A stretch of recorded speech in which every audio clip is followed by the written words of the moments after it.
Hello, humans of the Twin Cities, of Minnesota, of the world. How are you all? It's me, Ellie Krug, with Ellie 2.0 Radio on AM 950. Happy Monday morning. Thank you for tuning in. Thank you for letting me occupy a part of your brain for the next hour. And I'm just so grateful. I truly am very, very grateful. And so welcome to Ellie 2.0 Radio, where I'm a practical idealist, not a pie-in-the-sky kind of person, but practical, grounded in reality. Yet I believe in the power of humans to change the world for the better. And I know that many of you listening right now also are capable of doing that. You certainly want that. And so let's get started.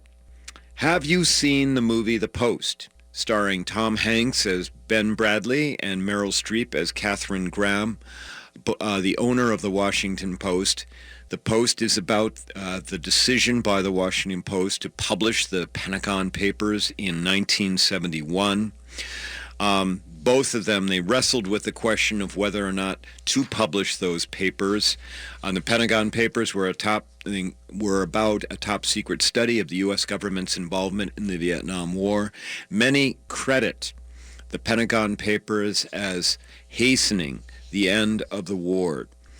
That whole episode, the entire Pentagon Papers controversy, was brought about by one man, an idealist of the strongest kind. That man's name, Daniel Ellsberg. Thus, this week's idealist I want to highlight is Daniel Ellsberg. And in doing so, Ellsberg's life is a case study of what makes for an idealist. Ellsberg was born in April 1931 to parents who converted from Judaism to Christian science, to being Christian scientists. When he was 15 years old, he experienced a profound tragedy that taught him that the world absolutely was not fair. And you're going to hear later on in the show, I should have told you that we'll be highlighting our big interview is with a man named David Liners, who also came to early on understand that the world was not fair. But we'll get to that in a second. But with Daniel Ellsberg, when he was 15 years old, the tragedy that he experienced was the death of his mother and his sister in a car accident caused by his father, who fell asleep at the wheel. And one can imagine how this shaped Ellsberg's understanding of not taking anything for granted, and that the world, in fact, is very unfair.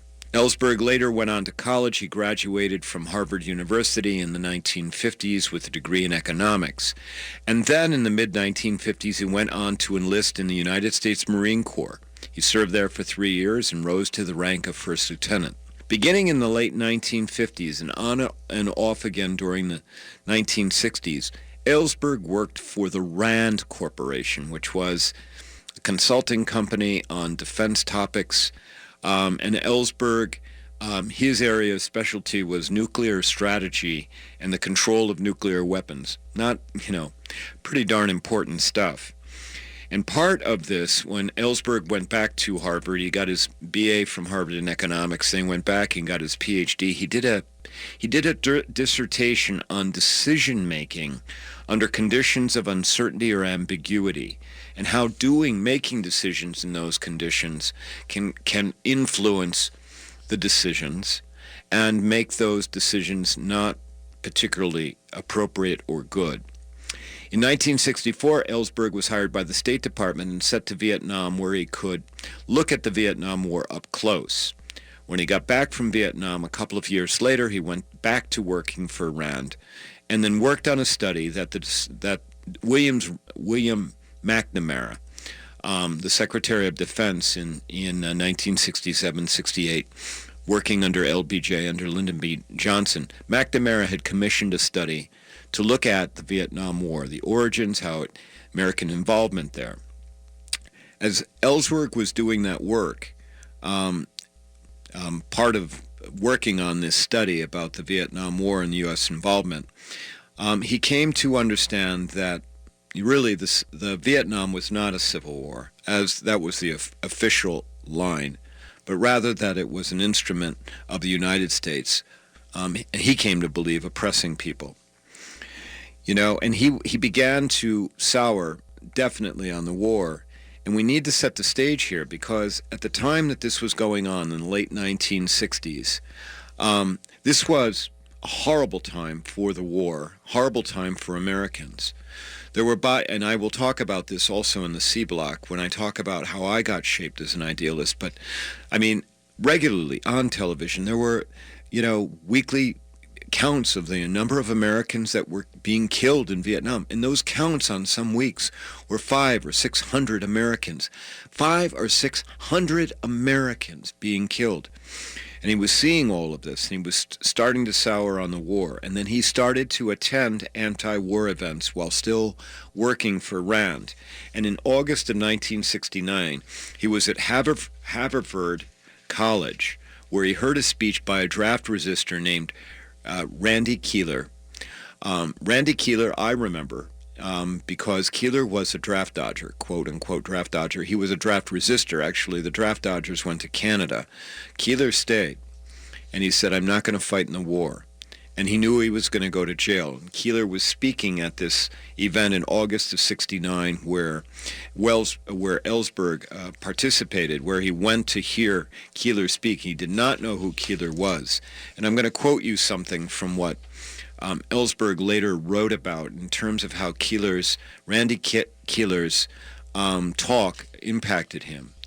Quote, this is from Ellsberg, quote, it wasn't what Keeler, said exactly that changed my worldview. It was the example he was setting with his life, how his words in general show that he was a stellar American, that he was going to jail as a very deliberate choice because he thought it was the right thing to do.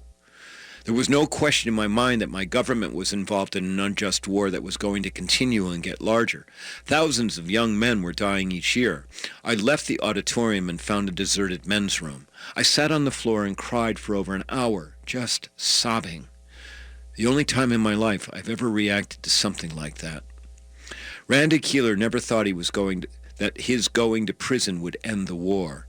If I hadn't met Randy Keeler, it wouldn't have occurred to me to copy the Pentagon Papers. His action spoke to me as no mere words could have done. He put the right question in my mind at the right time.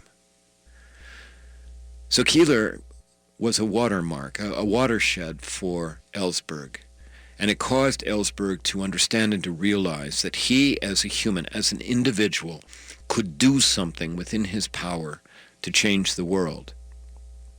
And so then he knew that he had the Pentagon Papers. He knew he had this study at Rand. And he decided that he would act. So not long after hearing Keeler speak, Ellsberg and another Rand employee by the name of Anthony Russo made several sets of photographs of classified documents. Those documents showed the history of lying about the war, the government's history of lying, that the lying was continuing into the Johnson administration and then possibly into the Nixon administration. Ellsberg knew that a U.S. senator couldn't be prosecuted for saying something on the Senate floor, and he attempted to get two senators, William Fulbright and George McGovern, to release the Pentagon Papers, this document on the Senate floor, but they refused. And part of that refusal was their fear that releasing those papers would result in the deaths of U.S. service members. Eventually, Ellsberg went to the New York Times. He went with 7,000 papers to the New York Times. In June of 1971, the New York Times published the first of 9 planned installments about the Pentagon Papers. The Nixon administration, with that first installment, quickly went to court, and they got a judge to order a temporary injunction to the Times from publishing any further. It was the very first time that had happened in American history. Ellsberg then later, within days, leaked the documents to the Washington Post and 17 other papers, and that was what the Post, that movie, was all about, was the Washington Post deciding whether they would publish the Pentagon Papers and be at risk of being held in contempt of the order against the New York Times and Post employees, including Katharine Graham, going to jail. But by the end of June, the Supreme Court ordered that it was okay to print the papers, and they went public. Ellsberg later on was charged with violating federal law about U.S. secrets. He ended up having a trial that began in May of 1973, but the trial court found that the U.S. government had engaged in some illegal acts as related to Ellsberg, which I don't have time to get into, and the court dismissed the charges against Ellsberg. After that, Ellsberg was lauded for his bravery in leaking the documents.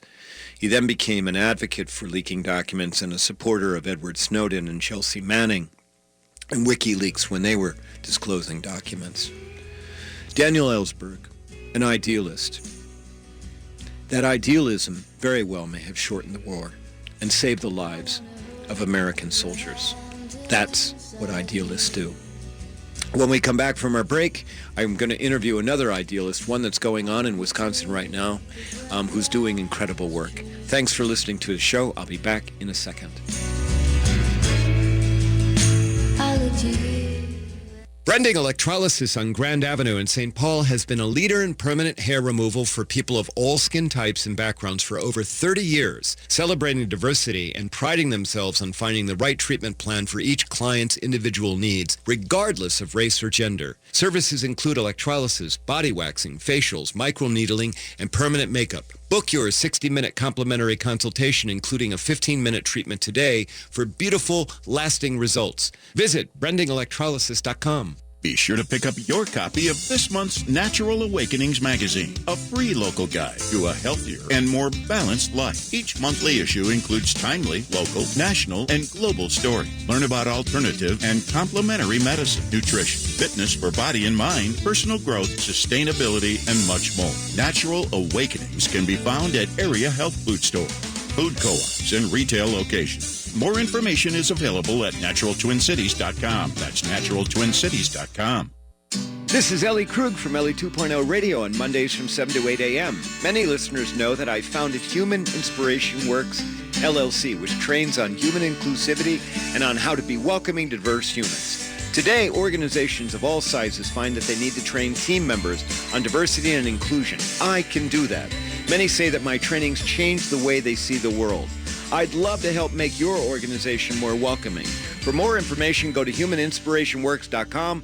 Thank you. Toyotathon is on. Head to Rudy Luther Toyota and check out the great deals. Rudy Luther has huge model year-end incentives, but it's the continued service which will make you a loyal Luther customer. Get 2 years maintenance free with every new Toyota purchased, performed in one of the largest volume service departments in the country. They'll never sell you service you don't need. Plus, the Luther Advantage card gets you great discounts at holiday. Go to RudyLutherToyota.com for all the Toyotathon deals. Rudy Luther Toyota, 394 and 169 in Golden Valley. At Pride Institute, being LGBTQ+ is the norm, not the exception. Their highly trained and skilled staff understand your issues and will help you live a happy, healthy life as a proud LGBTQ+ person. They offer you hope to overcome your addiction and live the life you want. Their treatment programs are designed to assist you in developing the knowledge, skills, and attitudes for long-term recovery. Therapy groups include health education, LGBTQ issues, HIV and chronic illness, trauma, grief and loss, transgender support, nicotine recovery, education, and sexual health. Pride Institute offers a residential treatment program, a partial hospitalization program that includes day programming with lodging, and an intensive outpatient program. If you or someone in your life can benefit from guidance and coping skills, life balance, and other tools necessary for long-term recovery, check them out at pride-institute.com or call 800-547-7433 now.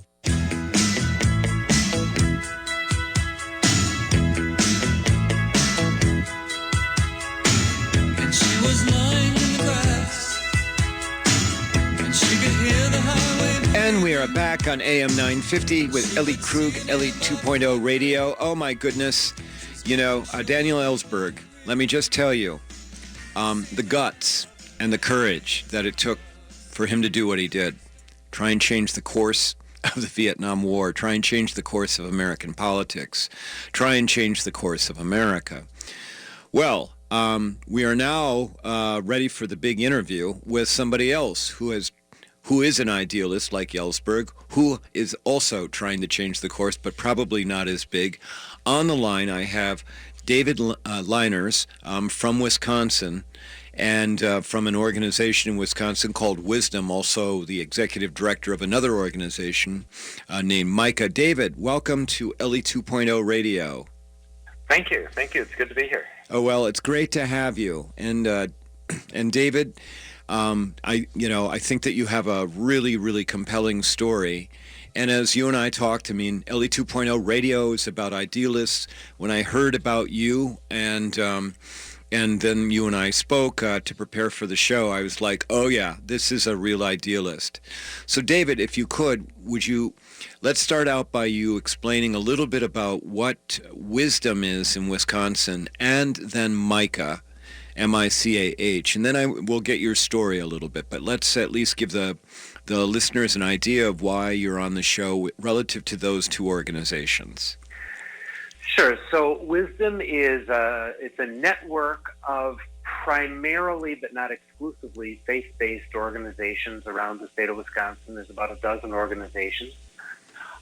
We work, basically, our job is to make sure that ordinary people get a chance to stop being either victims or bystanders and actually get involved in the public arena and actually take on some of the issues that affect their lives. So a lot of people coming to us from a faith vantage point. We have 19 different religions, kind of ranging from Catholics to Lutherans to Buddhists to Muslims and Jewish congregations.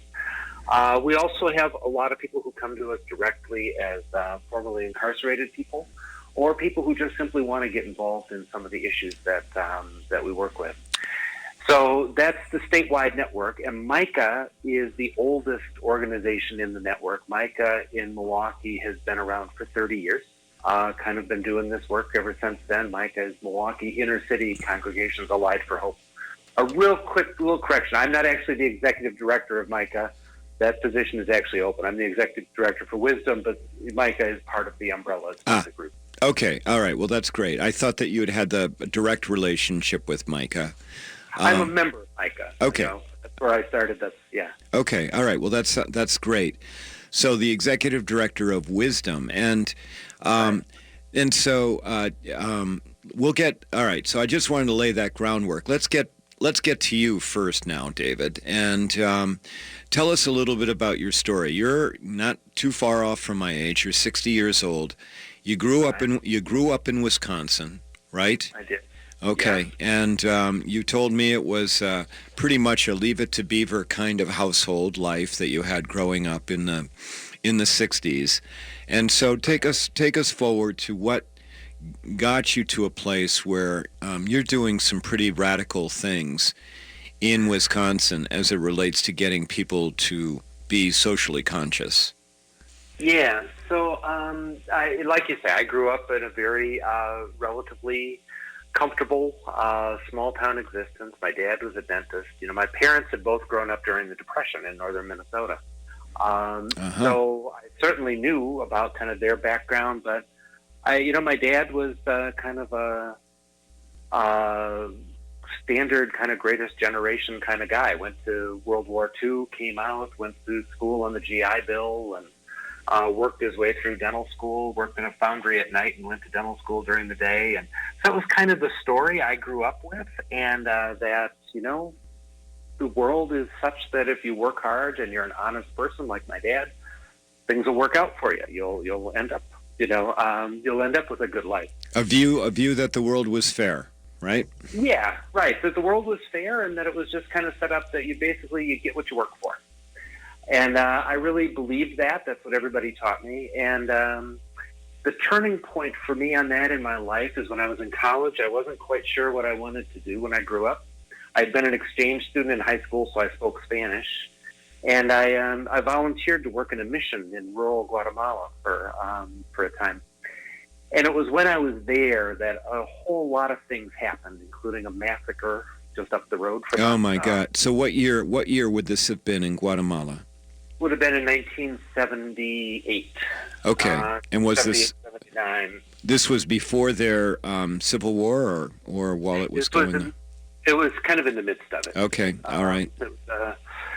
So, there was a whole village of people, we were in a small town, but the mission included all these kind of very remote indigenous villages. One of the priests in the mission went to one of the villages and it was gone. Not just people, a few people disappeared, an entire village was disappeared. Oh my God. And it's suddenly, through a whole lot of such experiences and just the experience of watching children dying of dysentery, that it suddenly just hit me like a ton of bricks. That it's like, you know what? They lied to me. So your story, I'm going to interrupt you here, but your story is not at all unlike the enlightenment that came to Daniel Ellsberg about his experience. He was in Vietnam, and he went to Vietnam and saw what the government was doing, both the South Vietnamese government and the American, but the South Vietnamese were doing it at the American behest, and seeing all of the horror. So you have that in common with Ellsberg, but go on, please. Right. So it just kind of came to me that, what worked for my dad and for my mom didn't work for a whole lot of people, that there's a whole lot of people that work hard and be an honest person and things are going to work out for you.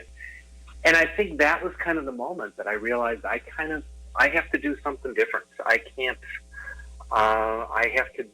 there's part of me that's still an idealist, that's still, in that sense, I believe that's the way the world ought to be. I think it ought to work out for everybody like it worked out for my dad.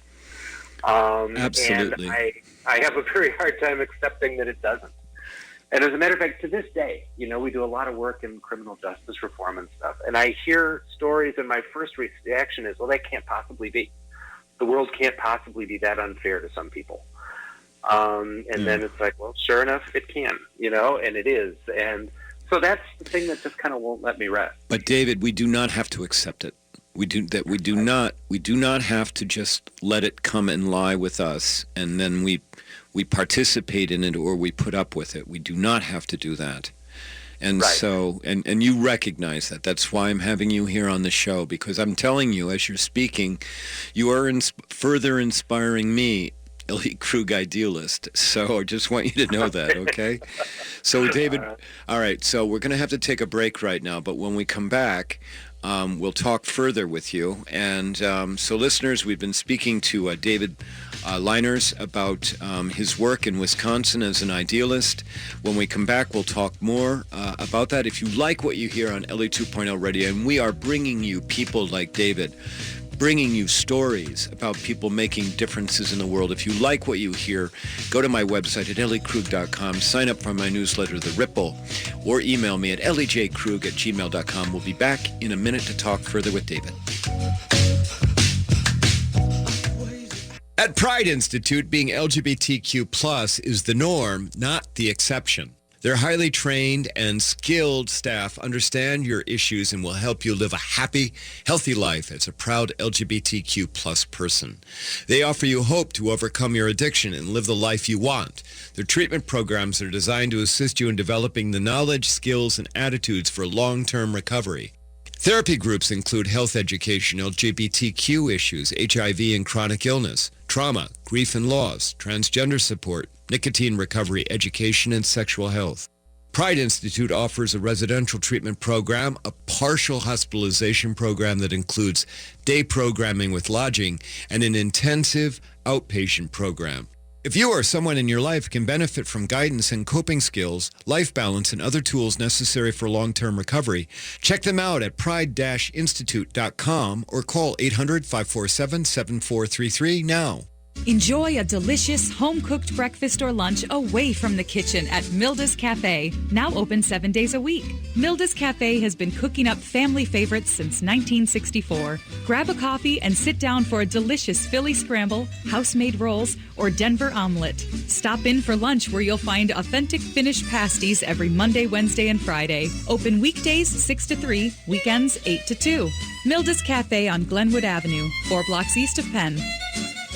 This This holiday season, think outside the everyday chocolate box. Make a splash with your friends, family, and clients with elegantly packaged artisan chocolates from Chocolat Celeste. Come taste the intoxicating flavor of the finest European chocolate, handcrafted with love by founder and chocolatier Mary Leonard. Mary and her staff will help you understand the kind of chocolate that everyone wants and dreams about. Watch while the recipient opens the box. It's like a beautiful piece of holiday artwork. Then watch them taste the sweet and complex flavors. This holiday season, Chocolat Celeste has created an artisan collection for AM 950 listeners. Get 25% off of 6, 12, and 24-piece collections in-store only. A winter-themed truffle box of raspberry, Grand Marnier, peanut butter, key lime, lemon, Thai spice, Frangelico, and more. Open 9:30 to 5:30 daily. Chocolat Celeste is located at 652 Transfer Road in St. Paul, just 4 blocks off I-94 at the Cretan-Vandalia exit. Chocolat Celeste, the way chocolate is meant to be.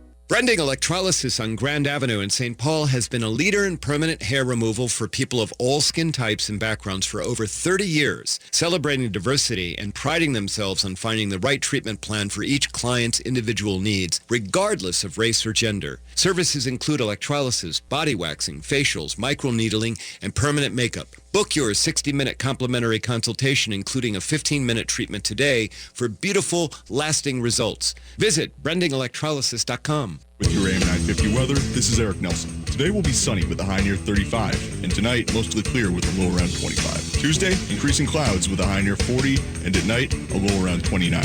Wednesday's looking to be clear with a high of 40 and a low of 29. Your Eat Local Minnesota's restaurant of the week is the Downtowner Woodfire Grill. The Downtowner is a perfect choice for breakfast, lunch, and dinner 7 days a week. Experience their cozy fireside dining alongside their delicious food and extensive wine list. Check out the full menu at downtownerwoodfire.com. How long till my soul gets it right? Did any human being ever reach that kind of light? I call on the resting soul of Galileo, king of night vision. And we are back on Ellie 2.0 Radio.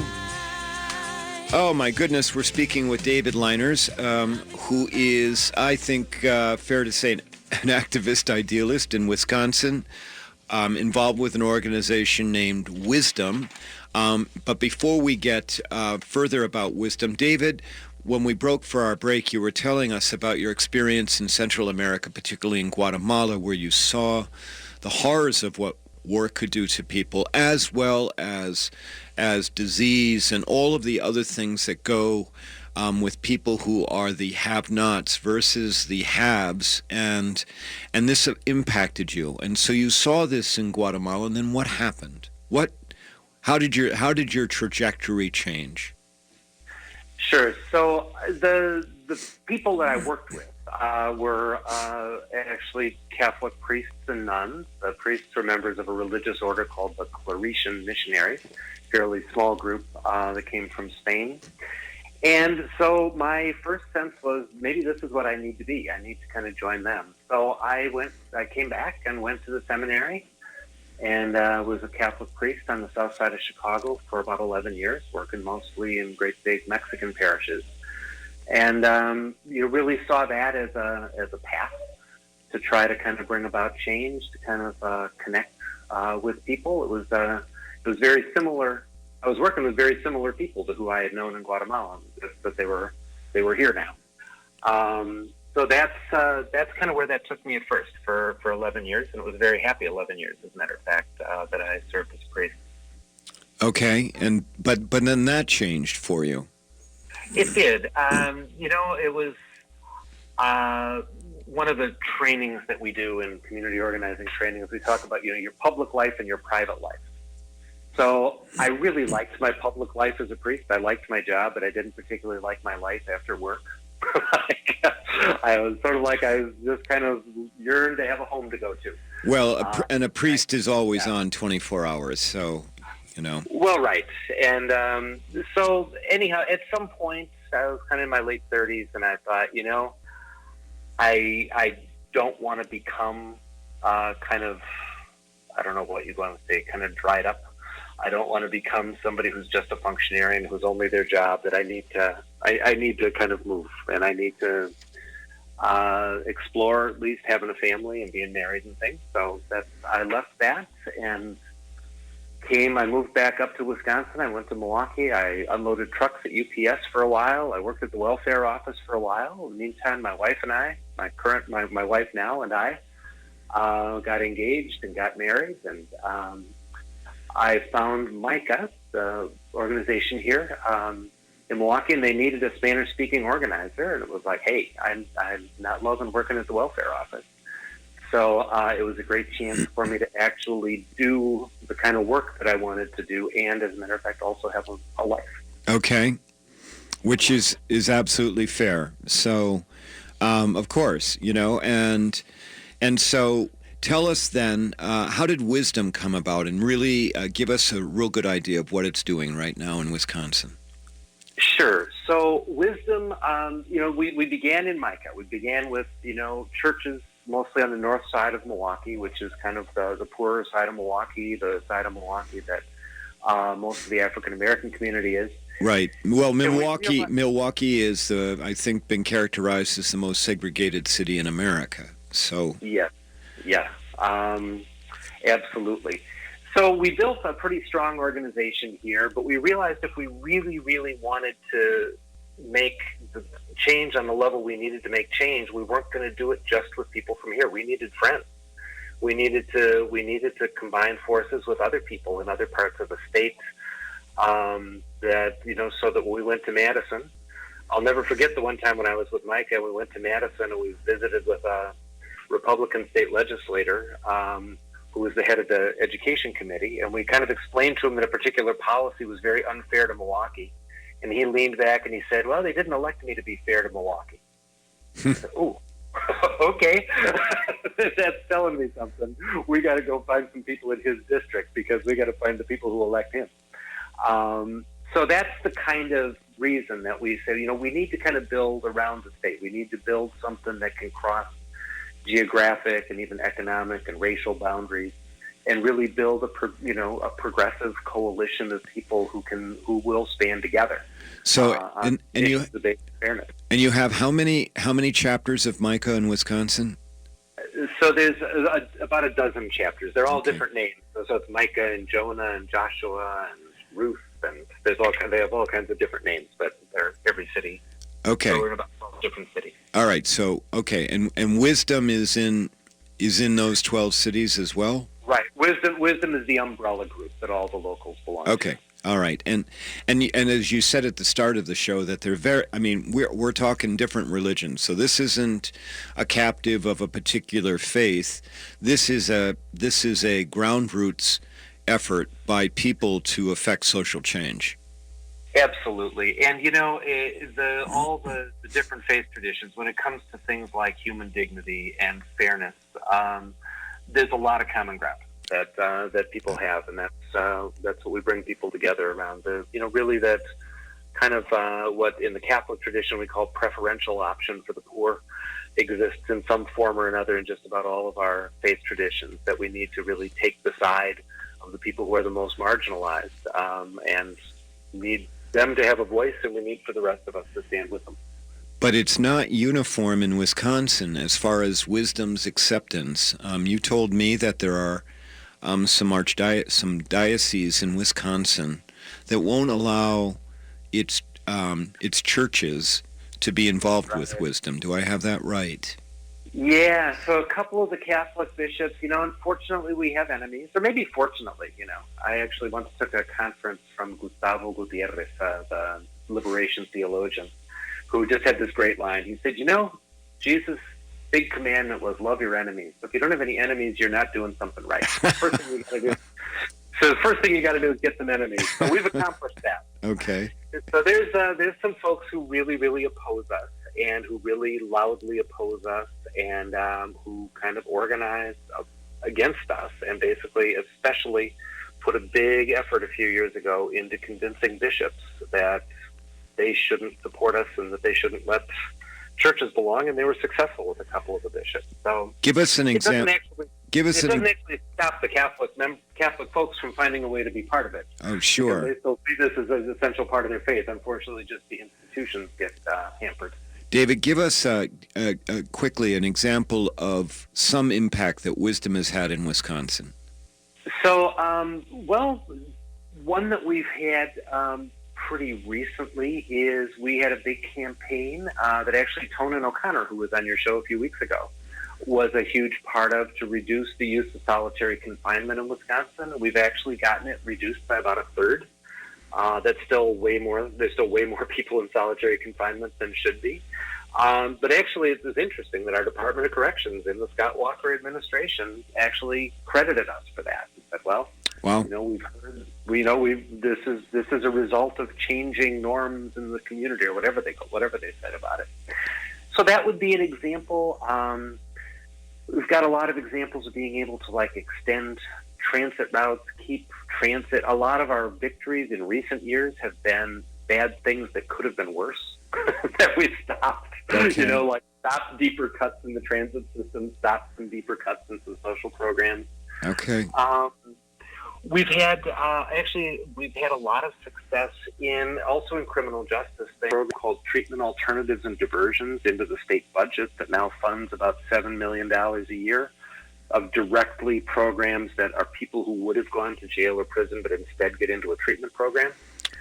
Again, this year with our new governor, we're hoping to expand that tremendously, but $7 million is $7 million. That was a step in the right direction. We've had some things having to do with getting banks to increase the amounts of money that they were loaning to, individual homeowners here on the north side of Milwaukee. So there's been a lot of different things.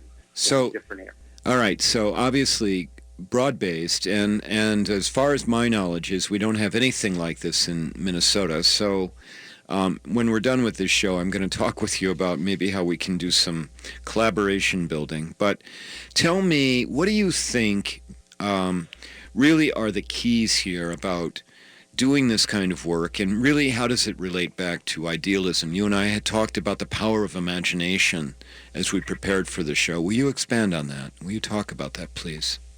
Well, absolutely. I think a huge part of what we need to do in our work is just even create for people the possibility that things could be different. It's, we have one of our campaigns that we're working on very, very hard right now is to get closed down a place called the Milwaukee Secure Detention Facility. It's a horrible state prison, actually, in the middle of downtown. It actually looks like a high-rise office building, but in fact it's a prison. And as a matter of fact, it looks like it has windows, but it doesn't. Like, you see windows from the outside, but that's a facade, and then there's a cement box inside. Okay. It's a horrible, horrible facility, and most of the people in there are there for technical violations of supervision. Like, they haven't even committed a crime. They just broke a rule, and they're in this god-awful place. It's very hard to get people to say, people say, well, yeah, but if you closed it, then what would you do? You can't close it. It's there. And it's like, we lived for hundreds of years without the Milwaukee Secure Detention Facility. We can figure this out. We can think of other ways to deal with people who maybe need help rather than having to lock them up. We can envision other ways of actually structuring our economy. We can think of other ways of structuring just about everything. So a huge part of things is to get people to say, it doesn't have to be this way. There is actually something else that's possible. And that's really hard even for our progressive friends sometimes. It's why sometimes progressive folks get stuck into kind of a forward into the past mentality. Like, the best we can think of is to go back to 1975 when, some things were better. But it's like, that's not going to get us there. We have to imagine what can be next. And that's hard to do. It takes people being really dedicated to imagining, because as human beings, we adapt really quickly. And then we assume that everything is the way that it has to be. Well, we do, and I'm a huge proponent of using our imagination to make the world a better place. And, just look at Alexandria Ocasio-Cortez, just, speaking up about the fact that no one was paying their interns, in the House of Representatives, and saying, well, I'm going to do it, and I'm going to shame all of you for not doing it. Right. That's used, and she's doing it even before she's doing that and talking about it even before she's sworn in. So Right. she's like using her imagination. I've got license, and I'm going to use it. So, well, listen. Well, Go ahead. if I could, one of the things we've done a lot of in recent years and that we're really proud of as part of Wisdom is that we do have this group called Expo, Ex-Incarcerated People Organizing. Right. Look at how to change the criminal justice system. The people who have some imagination about it are people who've been there because they can picture, what happened to me was inevitable. I can tell you what would have been helpful to me, that we're not looking at things analytically and that sort of thing, first of all, we can actually look at human beings and their lived experience of what they saw and what they heard and what they felt and what could have been different. Well, it's like the people who administer the SNAP program, food stamps, trying to make decisions about how the cards are used or how the program is used, and they've never had to ever worry about, feeding their kids. So Exactly.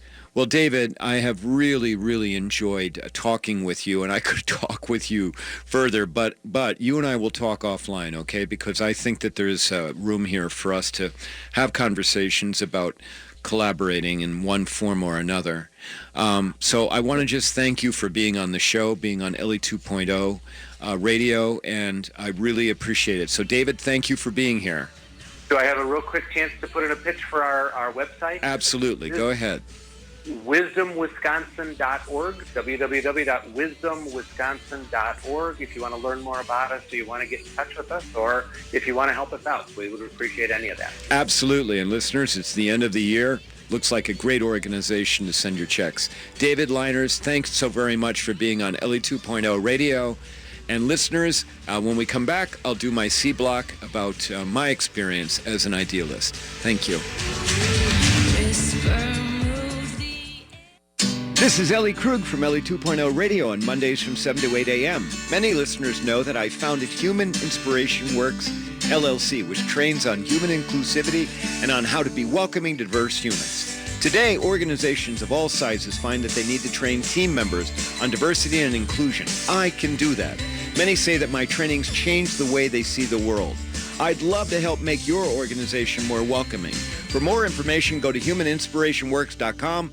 Thank you. In the process of planning your next event, consider D'Amico Catering. Their team brings extensive experience and knowledge to the table to ensure that your event runs smoothly. With over 20 years of event planning and culinary experience, D'Amico has established their reputation as the Twin Cities' premier caterer. They've been trusted to carry out numerous weddings, corporate functions, and nonprofit fundraisers. D'Amico has the right staff to ensure your event is perfectly executed every time. More at D'AmicoCatering.com. Brending Electrolysis on Grand Avenue in St. Paul has been a leader in permanent hair removal for people of all skin types and backgrounds for over 30 years, celebrating diversity and priding themselves on finding the right treatment plan for each client's individual needs, regardless of race or gender. Services include electrolysis, body waxing, facials, microneedling, and permanent makeup. Book your 60-minute complimentary consultation, including a 15-minute treatment today for beautiful, lasting results. Visit brendingelectrolysis.com. Hi, this is Jen of Vandalia Glassworks. Are you looking for a magical gift for the holidays? Consider the gift of art created from fire and blown to beautiful perfection. Vandalia Glassworks features stunning glass pieces that are one of a kind. Colorful, elegant vases, bowls, platters, paperweights, sculptures, tumblers, pendants, and more. Special pieces of art available for every price range. Find that special present at Vandalia Glassworks in St. Paul off the Vandalia exit north of 94. Find more at vandaliaglassworks.com. At Pride Institute, being LGBTQ+ is the norm, not the exception. Their highly trained and skilled staff understand your issues and will help you live a happy, healthy life as a proud LGBTQ+ person. They offer you hope to overcome your addiction and live the life you want. Their treatment programs are designed to assist you in developing the knowledge, skills, and attitudes for long-term recovery. Therapy groups include health education, LGBTQ issues, HIV and chronic illness, trauma, grief and loss, transgender support, nicotine recovery education, and sexual health. Pride Institute offers a residential treatment program, a partial hospitalization program that includes day programming with lodging, and an intensive outpatient program.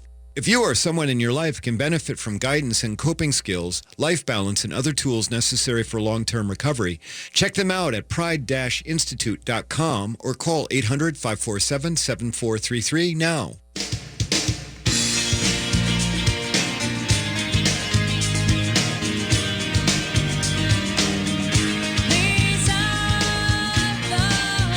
And we are back on Ellie 2.0 Radio with Ellie Krug on AM 950. So David Liners, Daniel Ellsberg, two idealists influenced by a number of things, including war.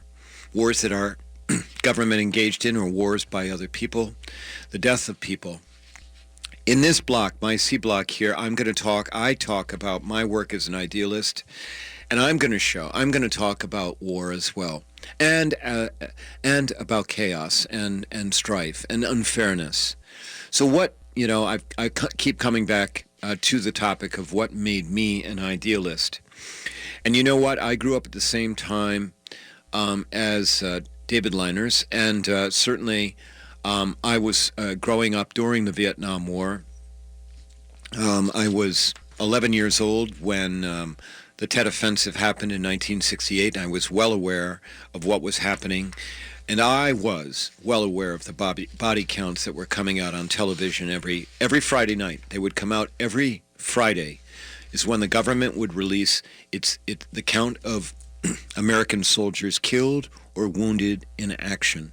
And I am here to just tell you, those numbers were horrific. And it was every Friday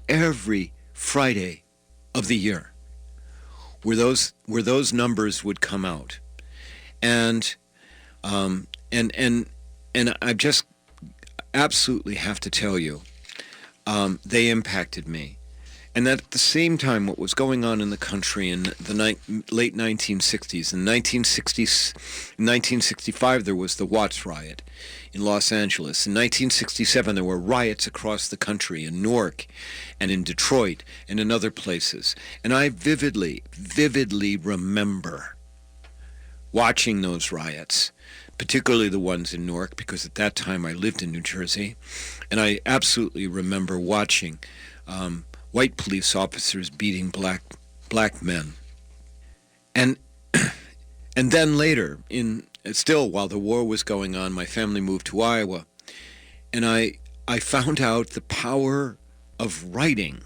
Many of you know that I am a writer. I write for Lavender Magazine every month, and I also have written a book, and I blog, and I have a newsletter that goes out every month. I am a writer. But I found out the power of writing and how, as an idealist, it could impact. And so as a kid in Cedar Rapids, Iowa, I think I was 10th grade, I got into some kind of an English class. And I had a teacher there, Betty Becker. Okay, everyone, I'm sure, has had a Betty Becker in their life. Mrs. Becker was the wife of a mortician, so that gives you some kind of idea there. But she was a very classy lady, always in a dress, always with pearls. Older woman, short, I don't even think she was 5 foot tall, coiffed white hair, the impeccably dressed and impeccable English. And she gave us an assignment in my 10th grade writing class to go and find pictures and then write about them. And I created a collage of pictures I grabbed from the newspaper. And then they were about the war, and they were about injustice. And I put text to those pictures. It was something along poetry or whatever. And I will never forget that Mrs. Becker called me out of the class and held my paper in my face, and she said to me, who did this for you? Because she didn't believe that I could write like that. And earlier, before that was 10th grade. In 9th grade, she had caught me horsing around in study hall. And in 9th grade had pulled me out of the study hall and told me she was going to have a problem with me, and she was going to keep her eye on me. So she had labeled me as a troublemaker. So now in 10th grade, when we're standing out in the hallway and she has this paper that I spent time on, this collage of prose and pictures, waving it at me and accusing me of plagiarism. And I said to her, and my sincerity must have come through, because I said, Mrs. Becker, I did that. No one did that for me.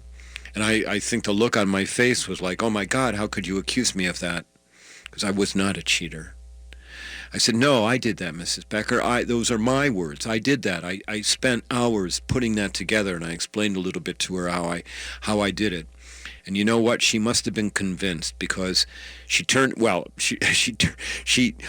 gave her the explanation. She gave me a look, and then I watched her click away, because she had high heels. 5 or 6 clicks, and then she pivoted on one of those heels and turned back to me, and she looked at me, still holding my paper. And she said to me, and I will never forget this, she said to me, I was wrong about you. I'm sorry I was wrong. I'll never forget that. And you can even hear the emotion in my words, because it was at that time, it was at that moment, I understood that my role as an idealist was as a writer.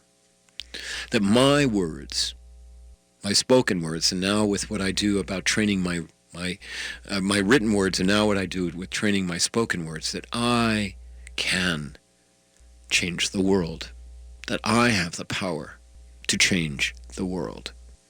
And it was at that moment with Mrs. Becker in the hallway at Linn-Mar High School that I understood that. And so, listeners, as you're wondering, we all have these moments. We heard from Daniel Ellsberg about his moment of truth. We heard of David Liners of his moment of truth. And I have to say, that was my moment of truth with Mrs. Becker.